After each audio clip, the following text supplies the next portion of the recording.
I stood at the kitchen counter, chopping onions for my signature beef stew, when Josie burst through the front door. Her face was flushed, eyes wild with a mix of anger and something else I couldn't quite place. "Mom, I need to talk to you," she said, her voice trembling. I set down the knife, wiping my hands on my apron. "What's wrong, sweetie?" Josie paced the kitchen, her hands clenched into fists.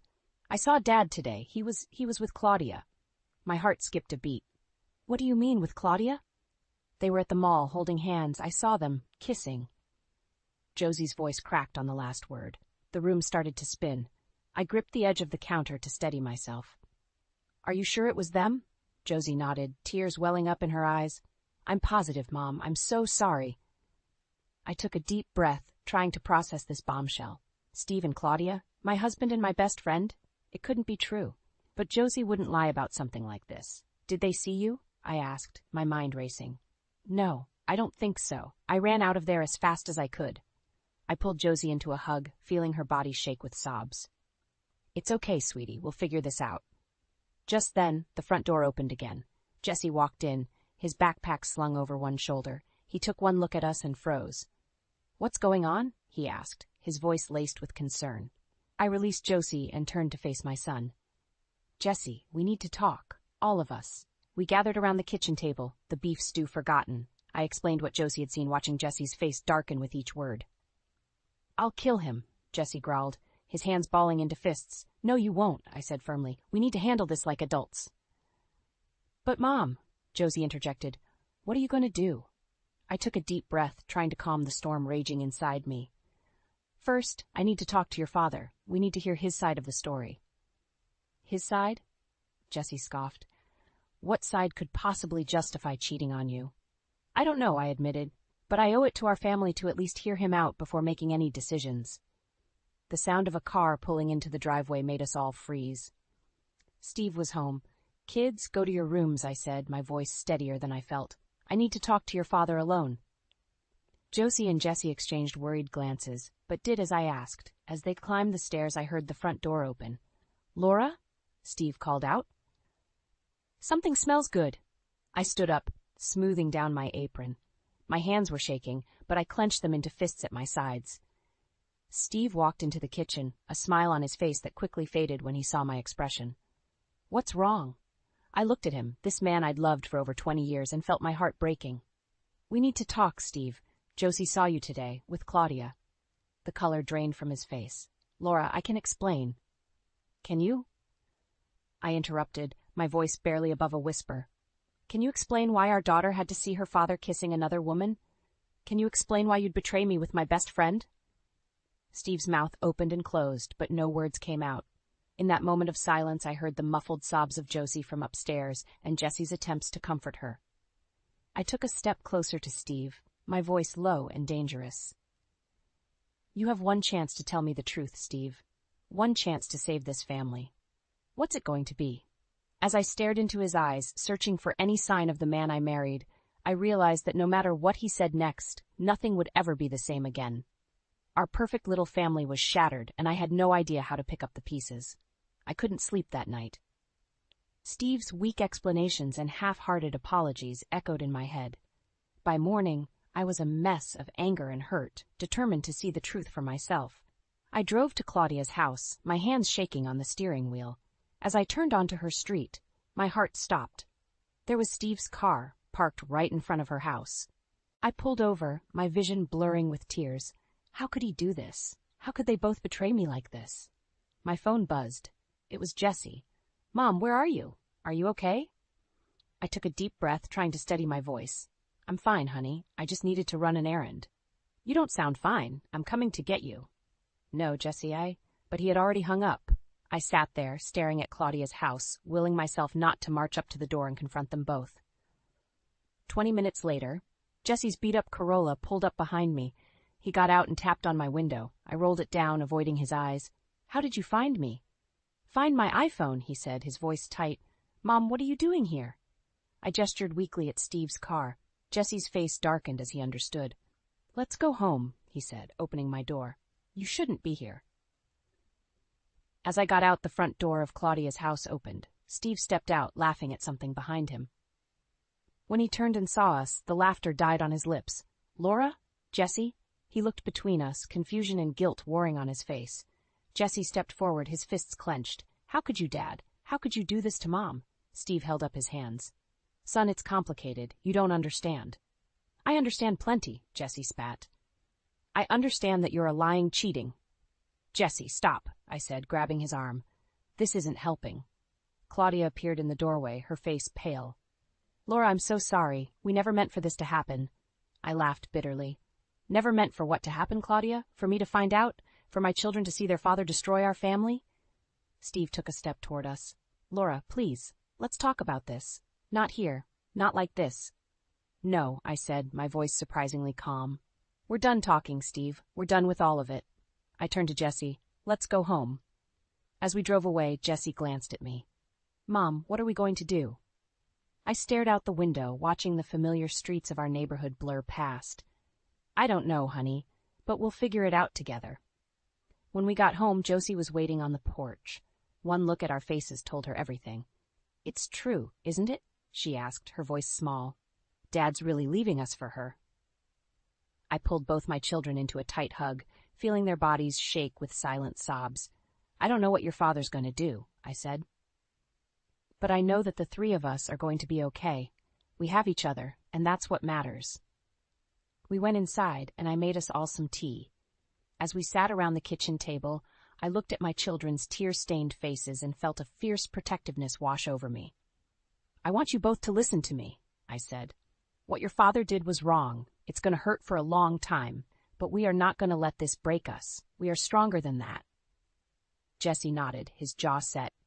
What do you need us to do, Mom? I reached out and squeezed his hand. Just be yourselves. Focus on school, on your friends. I'll handle everything else. Josie wiped her eyes. But what about you, Mom? Who's going to take care of you? I smiled, feeling a warmth in my chest despite everything. We'll take care of each other. That's what family does. As we sat there sipping our tea and making plans for the future, I felt a strange mix of sadness and hope. Our lives had been turned upside down, but we were still standing.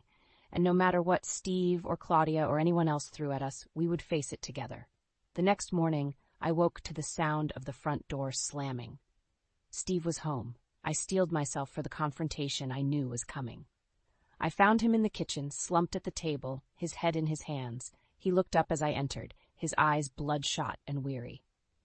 Laura, he said, his voice hoarse. We need to talk. I poured myself a cup of coffee, my hands steady despite the turmoil inside. Yes, we do. Steve took a deep breath. I'm sorry, I know that doesn't begin to cover it, but I am. What I did, it was unforgivable. You're right, I said, my voice cold. It was. He flinched at my tone. I want to make this right. Tell me what I need to do. I laughed bitterly. Make it right? Steve, you can't just fix this with an apology and some flowers. You destroyed our family. I know, he said, his voice breaking, but I want to try. For the kids, if nothing else. I set my coffee cup down hard, liquid sloshing over the rim. Don't you dare use our children as an excuse. You should have thought about them before you started sleeping with my best friend. Steve's face crumpled. Laura, please. I made a mistake, a terrible, awful mistake. But I love you. I love our family. If you loved us, you wouldn't have done this, I spat. He stood up, reaching for me. I stepped back out of his reach. Don't touch me, I hissed. Steve's hand fell to his side. He looked defeated, lost. For a moment, I almost felt sorry for him. Almost. What do you want, Steve? I asked, suddenly tired. Why are you really here? He took a deep breath, squaring his shoulders. I want a divorce. The words hit me like a physical blow. Even after everything, I hadn't expected this. A divorce? I repeated, my voice barely a whisper. Steve nodded, not meeting my eyes. I think it's for the best, for all of us. I felt the room spinning. I gripped the edge of the counter to steady myself. You want to leave me for her, for Claudia. It's not like that, Steve protested weakly. Then what is it like? I demanded, my voice rising. Explain it to me, Steve. Explain how you can throw away 20 years of marriage, 2 children, everything we've built together for what? A fling with a woman who wears too much perfume and maxes out her credit cards? Steve's face hardened. Don't talk about her like that. You don't know her. And you do? I laughed, the sound harsh and brittle. Let me guess, she understands you in a way I never could. She makes you feel young again. Is that it? Stop it, Laura, Steve said, his voice low and dangerous. No, you stop it, I shot back. You don't get to waltz in here and demand a divorce like you're asking for a cup of sugar. You don't get to destroy our lives and then act like you're the victim. Just then, Josie appeared in the doorway, her face pale. Mom, Dad, what's going on? Steve's expression softened. Josie, honey, go back to your room. Your mom and I are just talking. No, I said firmly. She deserves to know. Your father wants a divorce, Josie. He's leaving us for Claudia. Josie's eyes filled with tears. Dad, is that true? Steve looked stricken. Josie, it's complicated. I never meant to hurt anyone. But you did, Josie said, her voice breaking. You hurt all of us. She turned and ran upstairs. We heard her door slam shut. Steve moved to follow her, but I blocked his path. Leave her alone. You've done enough damage. He looked at me, his eyes pleading. Laura, please, we can work this out. We can go to counseling, take some time apart, anything but this. I shook my head, feeling a strange calm settle over me. No, Steve, you wanted a divorce. You've got one. Now get out of my house. As I watched him leave, I felt a mix of grief and determination wash over me. Our life together was over, but I had 2 children who needed me. No matter what it took, I would protect them and give them the stability they deserved. Steve may have given up on our family, but I never would. I stood on Steve's parents' doorstep, my heart pounding. I'd always gotten along well with Martha and George, but this visit felt different, dangerous even. Still, I needed to try. For the kids' sake, if nothing else. Martha answered the door, her smile fading as she saw me. Laura, what are you doing here? I took a deep breath. We need to talk, Martha, about Steve. Talk? She hesitated, then stepped aside to let me in. George was in the living room, watching golf. He muted the TV as I entered. What's this about, Laura? He asked, his voice gruff. I sat down, clasping my hands tightly in my lap. Steve and I are getting a divorce. He's been having an affair with Claudia. The silence that followed was deafening.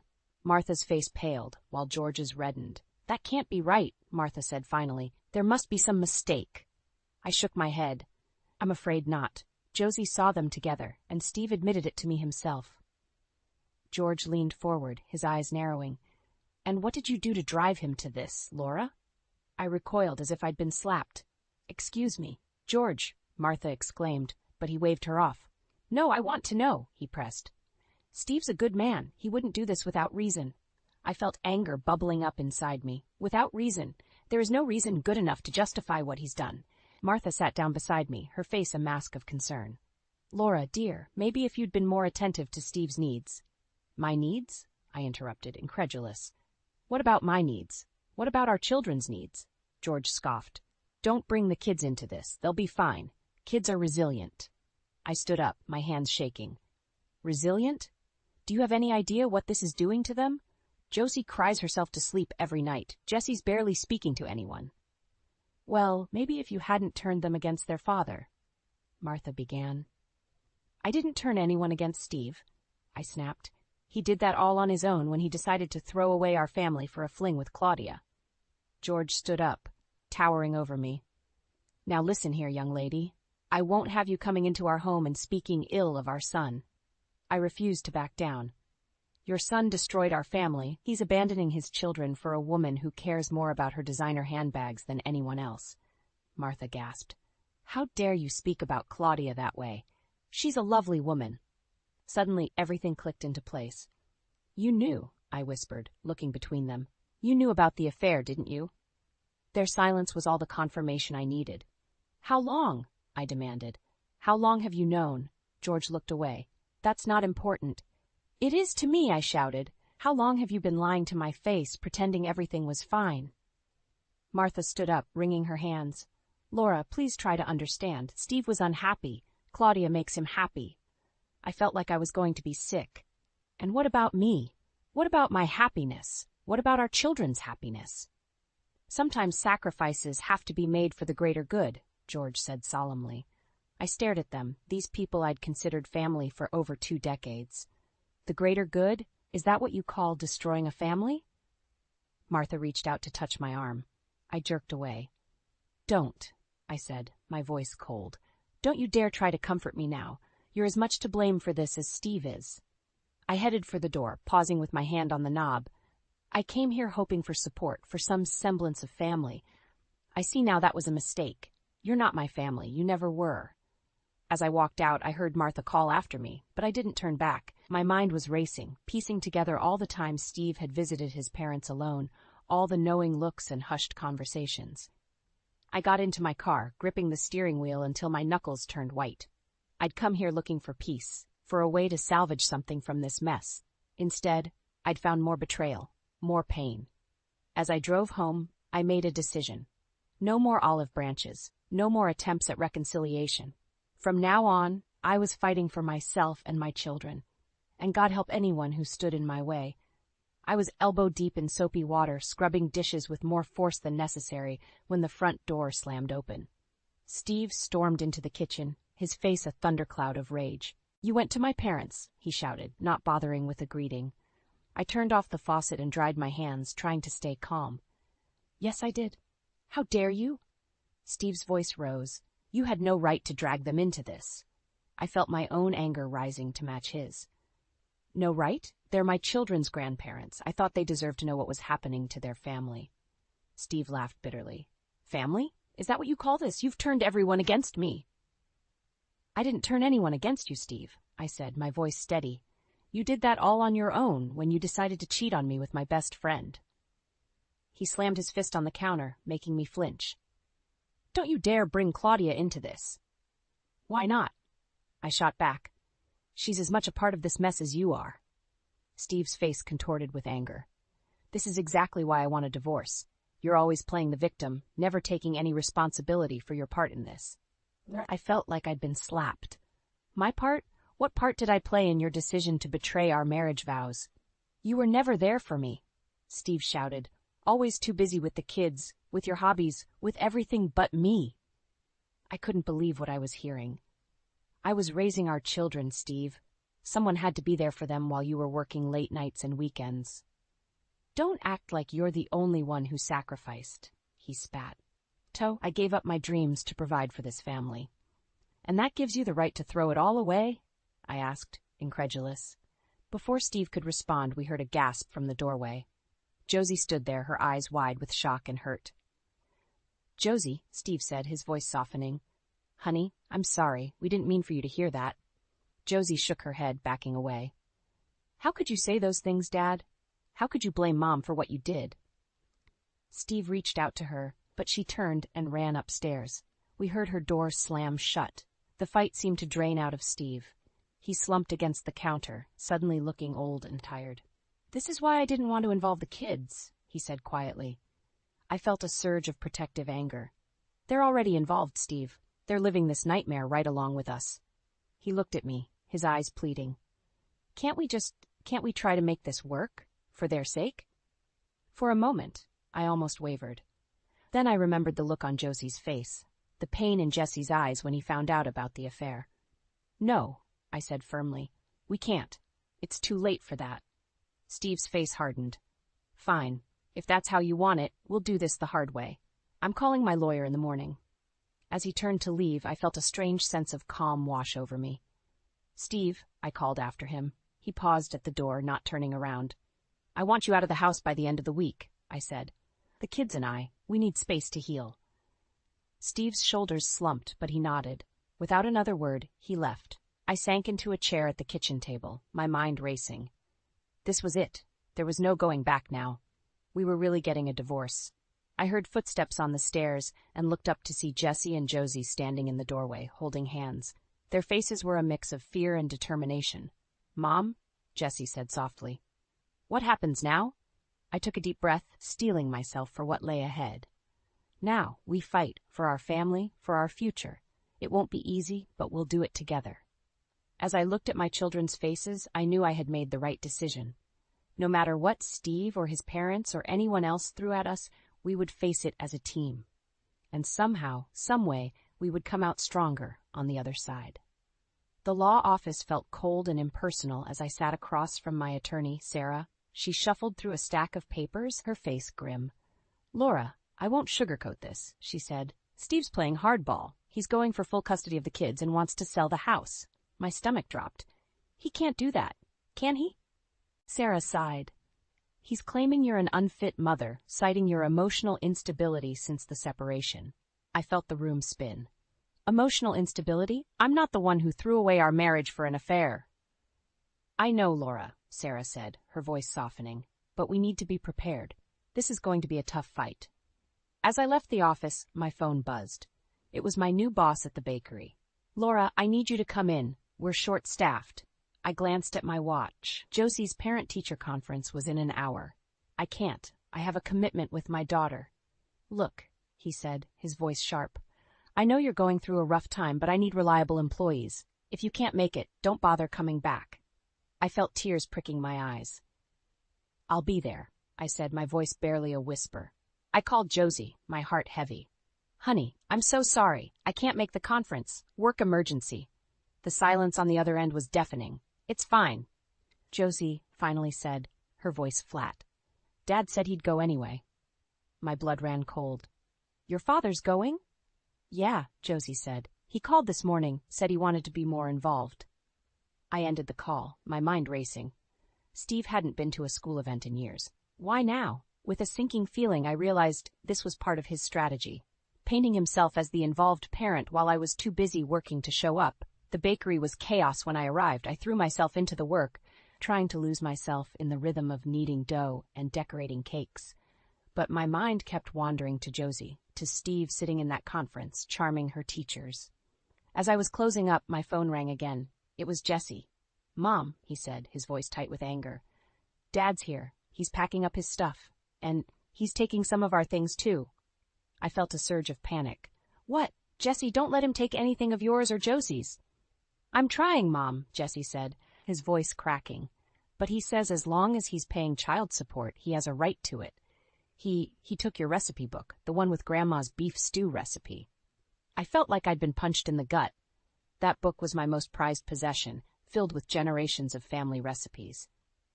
I'll be right there, I said, already running for my car. I broke every speed limit on the way home, my heart pounding. When I pulled into the driveway, Steve was loading boxes into his car. What the hell do you think you're doing? I shouted, slamming my car door.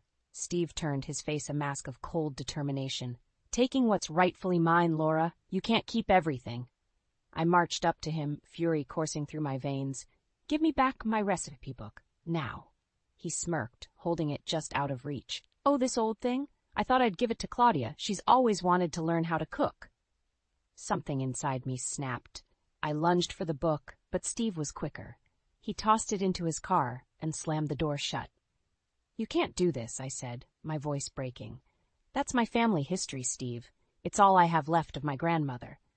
For a moment, I saw a flicker of the man I used to love in his eyes. Then it was gone, replaced by cold indifference. You should have thought of that before you turned the kids against me, he said, getting into his car. As he drove away, I sank to my knees on the driveway, I feeling utterly defeated. How had it come to this? How had the man I'd loved for 20 years become this stranger who seemed bent on destroying me? I felt a hand on my shoulder and looked up to see Jesse and Josie standing there, their faces a mix of anger and concern. Mom, Jesse said softly, what are we going to do? I took a deep breath, forcing myself to stand. We're going to fight, I said, my voice stronger than I felt. Whatever it takes, we're going to fight. As we walked back into the house, I knew we were facing our toughest battle yet. But looking at my children, I also knew I had no choice but to win. For their sake and for mine. The phone rang, piercing the quiet of the kitchen. I glanced at the caller ID and froze. Steve. Hello, I answered, my voice wary. Laura, we need to talk, Steve said, his tone uncharacteristically subdued. Can we meet? My heart raced. After weeks of bitter legal battles and emotional turmoil, what could he possibly want? I don't think that's a good idea, Steve, I replied, trying to keep my voice steady. Please, Laura, it's important for the kids' sake.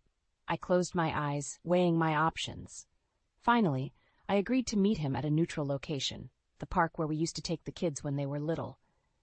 As I drove there, my mind was a whirlwind of emotions, anger, hurt, and a tiny, traitorous spark of hope that I couldn't quite extinguish. Steve was already there when I arrived, sitting on a bench, looking more disheveled than I'd ever seen him. As I approached, he stood up, his eyes red-rimmed and tired. Laura, he said, his voice cracking. Thank you for coming. I sat down, maintaining a safe distance between us. What do you want, Steve? He took a deep breath. I've made a terrible mistake. I want to come home. I want us to be a family again. I felt like I'd been punched in the gut. What? Claudia and I, it's over, he continued. It was never real. You and the kids, you're my real family. I was a fool to throw that away. I stared at him, speechless. Part of me wanted to laugh hysterically, while another part wanted to scream. Steve, I finally managed, you can't be serious. After everything you've done, everything you've put us through, you think you can just come back? He reached for my hand, but I pulled away. I know I've hurt you, Laura. I know I've hurt the kids, but I want to make it right. I'll do anything. Therapy, whatever it takes. I stood up, needing to put physical distance between us. And what about the custody battle? The house? My recipe book? Steve had the grace to look ashamed. I'll drop everything, the lawyers, the custody fight, all of it. I just want my family back. For a moment, I let myself imagine it, going back to our old life, pretending none of this had happened. But then I remembered the pain in Josie's eyes, the anger in Jesse's voice, the nights I'd spent crying myself to sleep. No, I said, my voice firm. No, Steve, we can't go back. You destroyed that the moment you chose Claudia over us. His face crumpled. Laura, please, I love you. I love our children. If you loved us, I said, feeling a strange calm wash over me, you wouldn't have betrayed us in the first place. Just then my phone buzzed. It was a text from Jessie. Mom, where are you? The bakery called. They need you ASAP or you'll lose your job. Reality came crashing back. I had responsibilities, a life I'd built without Steve. I couldn't throw that away on a whim. I have to go, I said, turning away. Steve grabbed my arm. Laura, wait, don't do this. Don't throw away 20 years of marriage. I yanked my arm free, fury rising in me. I didn't throw it away, Steve. You did, and now you have to live with the consequences. As I walked away, Steve called after me, his voice desperate. What about the kids? Don't they deserve a chance to have their family back? I stopped, turning to face him one last time. Our kids deserve parents who respect themselves and each other. They deserve stability and love, not broken promises and shattered trust. With that, I got in my car and drove away, leaving Steve standing alone in the park where we'd once been happy. As I raced to the bakery, my mind was a whirlwind of emotions. Had I made the right choice? Was I denying my children a chance at having their father back? But then I remembered the strength I'd found in myself, the resilience I'd seen in Jessie and Josie. We'd been through hell, but we'd survived. We'd built a new life, a stronger family unit. I pulled into the bakery parking lot, took a deep breath, and stepped out of the car. Whatever challenges lay ahead, I knew one thing for certain. We would face them together, without Steve. Our family might be smaller now, but it was unbreakable. As I walked into the bakery, ready to fight for my job and our future, I felt a sense of peace wash over me. For the first time in months, I knew without a doubt that I had made the right decision. The day of Jessie's college graduation dawned bright and clear. As I stood in the kitchen preparing a special breakfast, I couldn't help but marvel at how far we'd come. The doorbell rang and my heart skipped a beat. I knew who it was. I'll get it, Jessie called from the living room. I heard muffled voices, then Jessie appeared in the kitchen doorway, his face a mix of emotions. Mom, Dad's here. He wants to talk to all of us. I took a deep breath, steeling myself. Okay, let's hear what he has to say. We gathered in the living room, Josie perched on the arm of my chair, Jessie standing protectively nearby. Steve sat across from us, looking uncomfortable in his suit. I know I have no right to be here, Steve began, his voice shaky, but I couldn't miss Jessie's graduation, and I wanted to apologize to all of you. I felt Josie stiffen beside me while Jessie's face remained impassive. Steve continued, I've been selfish and stupid. I threw away the best thing in my life for nothing. Claudia left me. My parents barely speak to me. I've lost everything. That's not our problem, Dad, Jessie said, his voice cold. You made your choices. Steve nodded, his eyes filling with tears. I know, and I'll regret those choices for the rest of my life. But I was hoping maybe we could start over? Be a family again? I felt a surge of anger, remembering all the pain we'd endured. But before I could speak, Josie stood up. A family, she said, her voice trembling. We are a family, Dad. Mom, Jessie, and me, we've been there for each other through everything. Where were you? Steve looked stricken. Josie, No, she interrupted. You don't get to walk back in here and pretend nothing happened. Do you have any idea what Mom's been through? How hard she's worked to keep us together? I reached for Josie's hand, squeezing it gently. It's okay, sweetie. But Jessie stepped forward, his face set. No, Mom. Josie's right. Dad needs to hear this. He turned to Steve, his voice steady. Mom's been working 2 jobs to make ends meet. She's been to every school event, every doctor's appointment, everything. She even learned to make Grandma's beef stew from memory when you took her recipe book. I felt tears prick my eyes at the memory of that small victory. Steve looked at me, his face a mask of shame. Laura, I had no idea. I'm so sorry. For a moment, I saw a flicker of the man I'd once loved, but then I remembered all we'd been through, all we'd overcome. I appreciate your apology, Steve, I said, my voice calm, but we can't go back. We've moved forward and we're stronger for it. Steve nodded, defeat etched in every line of his face. I understand. I hope someday you can forgive me. As he stood to leave, Jessie spoke up. Dad, I still want you at my graduation, but not as my father. As a guest who's watching from afar, seeing what he lost. Steve's eyes filled with tears, but he nodded. Thank you, Jessie. That's more than I deserve. After he left, we sat in silence for a moment. Then Josie turned to me, her eyes shining. Mom, I'm so proud of you. Of us. Jessie nodded, pulling us both into a hug. We made it, didn't we? I held my children close, feeling a wave of love and pride wash over me.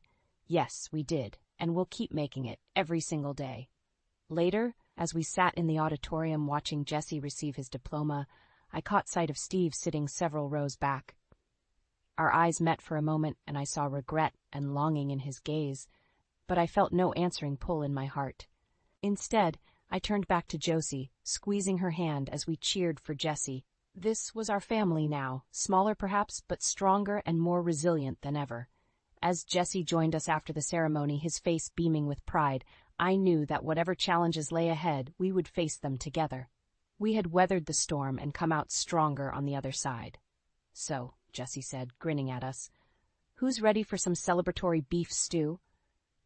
Josie and I laughed, linking arms with him as we headed out into the bright sunshine.